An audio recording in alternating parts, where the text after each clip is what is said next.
सबको नमस्कार। पिछले महीने जब दिल्ली में बहुत तेज़ी से कोरोना के केसेस बढ़ने लगे और हम सब देख रहे हैं कि ये वाली कोरोना की वेव कितनी ख़तरनाक है, बहुत ज़्यादा संख्या में इसमें लोग सीरियस हो रहे हैं, अस्पतालों की ज़रूरत पड़ रही है, आईसीयू की ज़रूरत पड़ रही है, काफ़ी ज़्यादा लोगों की मौत भी हो रही है। तो 20 अप्रैल को मजबूरी में हमें दिल्ली में लॉकडाउन लगाना पड़ा था। केसेस लगातार बढ़ते जा रहे थे। लॉकडाउन लगाने की वजह से और भी अन्य कई कारणों की वजह से 26 अप्रैल को आके 35% पॉजिटिविटी रेट बढ़ गया था। 35% बहुत ज़्यादा होता है, मतलब 100 लोगों का अगर हम टेस्ट करते थे तो 35 लोग उसमें पॉजिटिव निकलते थे। 26 अप्रैल के बाद से चूंकि लॉकडाउन लगाया था, एक तरह से थोड़ी सी चेन टूटनी चालू हुई थी इसकी कोरोना की। 26 अप्रैल के बाद से धीरे धीरे केसेस कम होने चालू हुए और अब पिछले 1-2 दिन के अंदर 23%, 35% से 23% पॉजिटिविटी रेशियो आ गया है। तो केसेस कम होने चालू हुए हैं दिल्ली के अंदर। इसमें आप सब लोगों का बहुत ज़्यादा सहयोग रहा। दिल्ली के लोगों ने जम के सहयोग किया।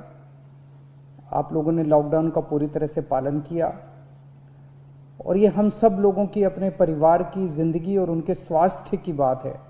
हम किसी पे, कोई भी किसी पे एहसान नहीं करा, हम सब के अपने लोगों के स्वास्थ्य की और ज़िंदगी की बात है। इस लॉकडाउन के पीरियड को हमने संसाधन, हेल्थ इंफ्रास्ट्रक्चर को और मजबूत करने के लिए इस्तेमाल किया। कई जगह नए ऑक्सीजन बेड्स तैयार किए गए। सबसे बड़ी दिक्कत दिल्ली में ऑक्सीजन की आई है। नॉर्मल टाइम में जितनी ऑक्सीजन चाहिए होती है अस्पतालों में, उससे कई गुना ऑक्सीजन की जरूरत पड़ने लगी, क्योंकि अब जितने भी मरीज आते थे कोरोना में उन सबको ऑक्सीजन की जरूरत थी। तो कई गुना ऑक्सीजन की जरूरत अचानक पड़ने लगी। पिछले कुछ दिनों में केंद्र सरकार के साथ मिलके और हाई कोर्ट और सुप्रीम कोर्ट के आदेशों से, केंद्र सरकार के सहयोग से अब ऑक्सीजन की स्थिति दिल्ली के अंदर काफ़ी सुधरी है पिछले कुछ दिनों में।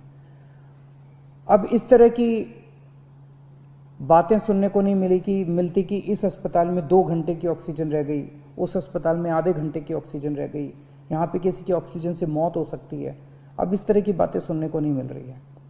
तो इस लॉकडाउन के पीरियड को हमने अपने सिस्टम को भी सुधारने में काफ़ी प्रयास किए। पिछले कुछ दिनों से वैक्सीन को भी बड़ी तेज़ी के साथ वैक्सीनेशन का कार्यक्रम शुरू किया गया है। आप में से जितने लोगों ने वैक्सीन लगवाया उन्होंने देखा होगा कि दिल्ली सरकार ने जो स्कूलों में इंतजाम किए हैं वो कितने शानदार इंतजाम किए हैं। सब लोग इसकी तारीफ़ कर रहे हैं, सब लोगों को अच्छा लग रहा है। हमारे युवा बढ़ चढ़ के वैक्सीन लगवा रहे हैं। यहाँ तक कि दिल्ली के आसपास के इलाकों से भी लोग दिल्ली में आके वैक्सीन लगवा रहे हैं। वैक्सीन के स्टॉक की कमी है, इसमें हमने केंद्र सरकार से सहयोग मांगा है। मुझे पूरी उम्मीद है जैसे केंद्र सरकार अन्य बातों पे भी सहयोग करती रही है, इसमें भी हमारा पूरा सहयोग करेगी। पिछले कुछ दिनों में सब लोगों से मेरी बात हुई है, व्यापारियों से, महिलाओं से, युवाओं से, अलग अलग किस्म के लोगों से बात हुई है और सबका ये मानना है कि कोरोना के केस कम तो हुए हैं लेकिन अभी भी बहुत हैं। 23% अभी भी संक्रमण दर है। अभी ढिलाई नहीं दी जा सकती, अभी समय नहीं आया है ढिलाई देने का। तो सबका ये मानना है कि अभी लॉकडाउन को और एक्सटेंड करने की ज़रूरत है। अभी और इस कड़ाई को अभी थोड़े दिन और बरकरार रखने की ज़रूरत है, नहीं तो अभी जो हमने हासिल किया वो भी ख़त्म हो जाएगा।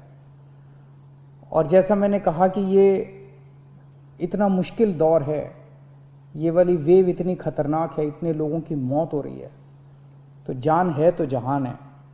अगर ज़िंदगी बचेगी तो बाद में और बहुत कुछ कर लेंगे ज़िंदगी में। सबसे पहले इस टाइम ज़िंदगी बचाना है। तो इसीलिए सरकार ने आप सब लोगों के फीडबैक के आधार पे, आप सब लोगों की इसके आधार पे मजबूरीवश अभी 1 हफ्ते का लॉकडाउन और बढ़ाया जा रहा है। कल सुबह 5 बजे ये लॉकडाउन ख़त्म होना था, लेकिन अब ये अगले सोमवार को 5 बजे तक के, सुबह 5 बजे तक के लिए बढ़ाया जा रहा है और इस बार थोड़ा सा और सख्त किया जा रहा है। कल से दिल्ली के अंदर मेट्रो भी चलना बंद हो जाएंगी। हमारी कोशिश है कि जितना ज़्यादा इसको लॉकडाउन को सख्त किया जाएगा उतना तेज़ी से हम सब लोग कोरोना पे काबू पा पाएंगे। मेरी आप सबसे निवेदन है, जिस तरह से अभी तक आप लोगों ने सरकार का साथ दिया, जिस तरह से अभी तक आप लोगों ने पूरा लॉकडाउन का पालन किया, इसी तरह से आने वाले समय में भी आप सब लोग लॉकडाउन का पालन करेंगे।